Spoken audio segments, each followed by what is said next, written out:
I'm Alyssa, and this is a reading of one of my favorite children's stories books, The Paper Bag Princess, by Robert Munsch, and art by Michael Martchenko. And Annick Press put this out a long time ago. But it is not your typical fairy tale, and that's why I love it. It's about Elizabeth. Elizabeth was a beautiful princess.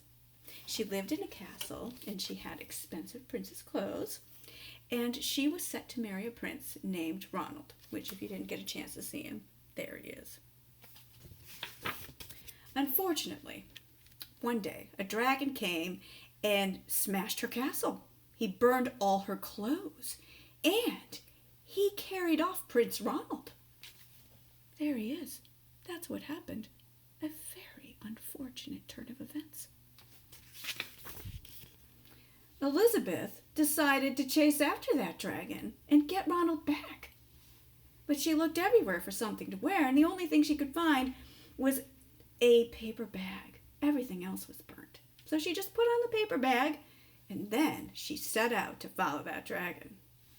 He was easy to follow because he left a trail of burnt forest and horses' bones. Finally, after a long journey, Elizabeth came to a cave with a large door, and it had a huge knocker on it. She took the knocker and she banged on the door. Bang, bang, bang. The dragon stuck his nose out the door and said, "Well, a princess. I love to eat princesses, but I've already eaten a whole castle today, and I'm a very busy dragon. Come back tomorrow." He slammed the door in Elizabeth's face so fast it almost took her nose off. Oh! There he is, the dragon. Elizabeth grabbed the knocker and she banged on that door again. Bang, bang, bang. The dragon stuck his nose out and he said, "Go away. I love to eat princesses, as I have already told you, but I have already eaten a whole castle today. I'm a very busy dragon. Come back tomorrow." "Wait!" shouted Elizabeth. "Is it true that you are the smartest and fiercest dragon in the whole world?" "Why, yes," said the dragon. There he is. "Is it true," said Elizabeth, "that you can burn up 10 forests with your fiery breath?" "Oh, yes," said the dragon, and he took a huge, deep breath and breathed out so much fire he burned up 50 forests.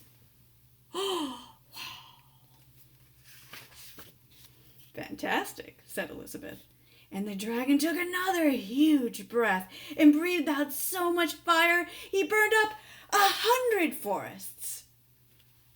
"Magnificent," said Elizabeth. And the dragon took another huge breath, but this time nothing came out. The dragon didn't even have enough fire left to burn up a meatball. He had nothing left. Elizabeth said, "Dragon, is it true that you can fly around the world in just 10 seconds?" "Oh, why, yes," said the dragon, and he jumped up and he flew all the way around the world in just 10 seconds. He was very tired when he got back, but Elizabeth shouted, "Fantastic, do it again." So the dragon jumped up and he flew around the whole world in just 20 seconds. When he got back, he was too tired to talk, and he lay down and went straight to sleep. There he is, exhausted.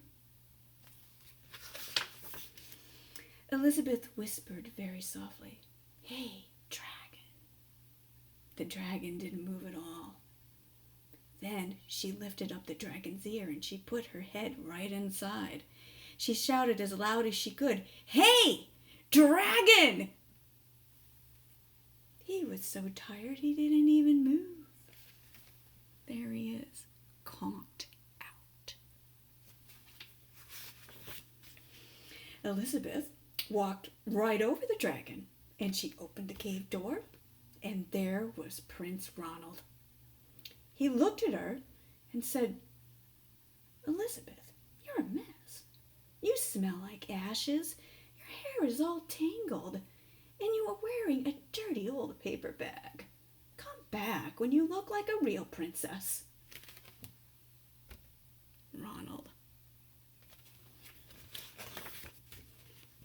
Ronald, said Elizabeth, your clothes are really nice, and your hair is really neat.